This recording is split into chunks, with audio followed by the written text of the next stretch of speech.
There's a certain picture of turn-of-the-century, golden age America most people have. Immigrants arriving to Ellis Island in the shadow of the Statue of Liberty. A worker approaches the worksite of a skyscraper with a hard hat and a lunchbox. Fast forward to today, and we've made immigration impossible because too many immigrants had the wrong color skin.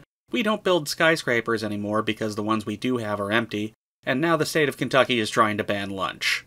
Welcome to a fair hearing where hearings both famous and obscure are combed through for whatever gems of wisdom may be found. Today's hearing is a committee hearing from Kentucky where a new bill threatens the long-held practice of letting employees take meal breaks. The bill is sponsored by Representative Phillip Pratt, a small business owner and very smart person who is definitely not very thin-skinned about the bill. Actually, I resent the fact you made that I did it for my company. We always will give a 10-minute break. We always will give a paid lunch break. Not paid. Anyway, Representative Pratt is a small business owner who is very concerned with how complicated labor laws are, and boy howdy are they tough. I can't imagine how small businesses can square the circle of Kentucky law. You have to offer a lunch break versus the federal law of if you feel like it. These discrepancies create confusion for employers in Kentucky who must ensure compliance with KWHA as well as FLSA. The dual compliance challenge for employers is specifically difficult for those businesses that employ workers in multiple states. It's so complicated. How can the Hank Reardons of the world run their business under such complicated guidelines of having to give people a lunch break? It's too hard for them to understand. If Pratt sounds dumb, it's a function of what he has to argue for. What argument can you possibly marshal that people shouldn't get to take a lunch break at work? For example, he makes the argument that his new bill is an improvement for the working people of Kentucky. He bases this on, and this is strictly in his words only, since there's no federal law requiring you to get lunch breaks, some employers require people to do some work while eating. His new bill would require employers who choose to give their employees lunch breaks to not give them any duties while they are at lunch. Thank you, Mr. Chair and members of the committee. House Bill 400. The problem, the Kentucky Wage and Hour Act, which is codified in KRS Chapter 337, contains numerous wage hour requirements that go beyond what is required by its federal counterpart, the Fair Labor Standards Act of 1938. FSLA as 1930 as amended. These discrepancies create confusion for employers in Kentucky who must ensure compliance with KWHA as well as FLSA. The dual compliance challenge for employers is specifically difficult for those businesses that employ workers in multiple states. The solution, House Bill 500, will modernize KWHA so that it more closely tracks with its federal counterpart. This bill makes the following substantive changes to existing law. Eliminate the requirement employees must provide a 30-minute unpaid lunch period for adult employees near the midpoint of their shift. Replace it with FLSA's approach.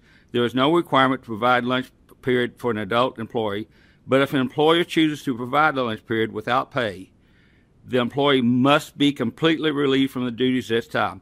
Right now, your employer can say, we're giving you a 30-minute lunch break that's unpaid, and guess what? You still got to sit at your desk, answer the phone. You still got to do your job. You still have to do this. This actually says if you get a 30-minute lunch break unpaid, then you actually must be relieved from your position. Right now, they can actually require you to work, and there's nothing you can do about it. This, of course, assumes that the employer gives the employee a break for this benefit to manifest, and there's no guarantee that this will happen. Also, his interpretation of current law sounds extremely off, currently on screen, but I'm not a lawyer, so let's move on. Back to Pratt sounding dumb. It's because of the dumb arguments he has to make in favor of his bill, because there are no good arguments for taking away someone's lunch. But I don't think Representative Pratt is dumb. I think he's lying about why he wants this. Let me walk you through my thought process. One of the things that should hard trigger you is when you hear a Republican say, we should defer to the federal government, like Representative Pratt is saying. I think what you're looking at is employers trying to follow the state law, which is one thing, federal law, which is another thing. We're trying to, and especially imagine this, if you had a company that worked in several states trying to keep up with those, it's trying to keep companies from running afoul of these laws and wind up getting fined. That's all we're trying to accomplish. And again, we're just trying to make Kentucky's law mirror much more closely the federal law as it reads currently today. That's insane. I was watching a hearing on the EPA a few days ago from a House committee, and the Republicans on the committee were full of nothing but scorn and hatred for federal regulations. It's an article of faith among the GOP. Representative Pratt has even used his opposition to federal regulations from agencies like the EPA in his election campaigns. So why is he all of a sudden so eager to defer to federal rules? It's because the federal rules are weaker than the state rules. It's not because of his vacuous excuse of, it's too hard to remember to give employees lunch when they work in Kentucky. I wonder if he even feels embarrassment for saying something so transparently false. So why is Pratt pushing this bill? My first question is why are we reducing the statute of limitations for the violations of labor laws from 5 to 3 years?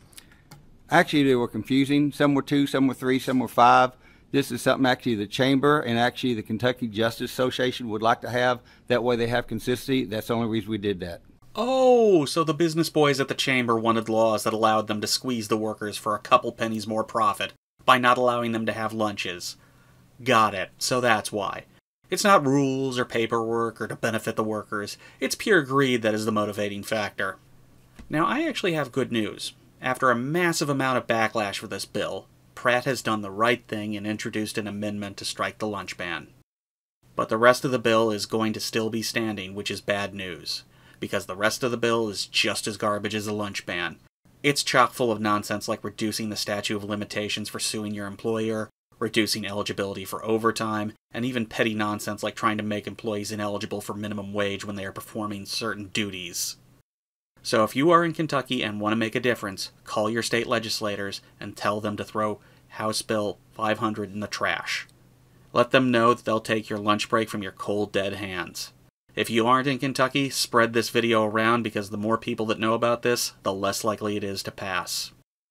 Before I forget, here are the 9 people that voted this bill out of committee, with a lunch ban attached. I wouldn't want them to think I'd forgotten about them, and I think they should get credit for their brave stand of telling the hard-working people of Kentucky they don't deserve a lunch break. Thanks for watching the video.